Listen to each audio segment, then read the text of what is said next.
সালটা ছিল 1996। এক রাতে এই বাড়ির পুরো পরিবারটা হঠাৎ উধাও হয়ে যায়। না কোনো চিৎকার, না কোনো রক্তের দাগ, না কোনো ক্লু। পরের দিন সকালে লোকজন দেখে বাড়ির দরজা খোলা, সব কিছু ঠিকঠাক, কিন্তু ভেতরে কেউ নেই। অনেকে খোঁজার চেষ্টা করেছিল, পুলিশও এসেছিল, কিন্তু আজ পর্যন্ত কেউ জানে না ওই রাতে আসলে কি হয়েছিল। তারপর থেকে এই বাড়িটা ফাঁকা পড়ে আছে। কিন্তু আশ্চর্যের ব্যাপার হলো, আজও প্রতি রাত 3টে এই ফাঁকা বাড়ির লাইট নিজে নিজেই জ্বলে ওঠে।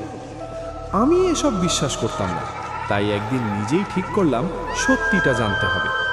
রাতে আমি ওই বাড়ির সামনে গিয়ে দাঁড়ালাম। বাড়িটার দিকে তাকাতেই শরীরটা ঠান্ডা হয়ে গেল। চারদিকে নিস্তব্ধতা, কিন্তু মনে হচ্ছিল কেউ আমাকে দেখছে। আমি ধীরে ধীরে দরজার কাছে গেলাম, আর তখনই দরজাটা নিজে নিজেই একটু খুলে গেল। কিছুক্ষণ থেমে থেকে সাহস করে ভেতরে ঢুকলাম। ঢুকেই বুঝলাম এখানে কিছু একটা ঠিক নেই। চারদিকে ধুলো, ভাঙা জিনিস, দেয়ালে পুরনো ছবি। একটা ছবির দিকে তাকিয়ে আমি চমকে গেলাম। একটা পরিবার, সবাই হাসছে, কিন্তু একজনের মুখ কেটে দেওয়া। ঠিক তখনই পায়ের আওয়াজ, ধপ ধপ ধপ, যেন কেউ হাঁটছে। আমি চারদিকে তাকালাম, কিন্তু কাউকে দেখতে পেলাম না। বুকের ভেতর ধকধক শুরু হয়ে গেছে। আমি ফোনটা বের করে ক্যামেরা চালু করলাম, আর তখনই দেখি আমার পিছনে একটা লম্বা কালো ছায়া দাঁড়িয়ে আছে। আমি তাড়াতাড়ি পিছনে ঘুরলাম, কিন্তু কেউ নেই। ঠিক তখনই একটা দরজা জোরে কাঁপতে শুরু করলো। ভেতর থেকে কণ্ঠ, খুলে দে। আমার শরীর জমে গেল, তবুও ধীরে ধীরে দরজাটা খুললাম। ভেতরে একদম অন্ধকার, কিছুই দেখা যাচ্ছে না, কিন্তু একটা কোণায় মনে হলো কেউ বসে আছে।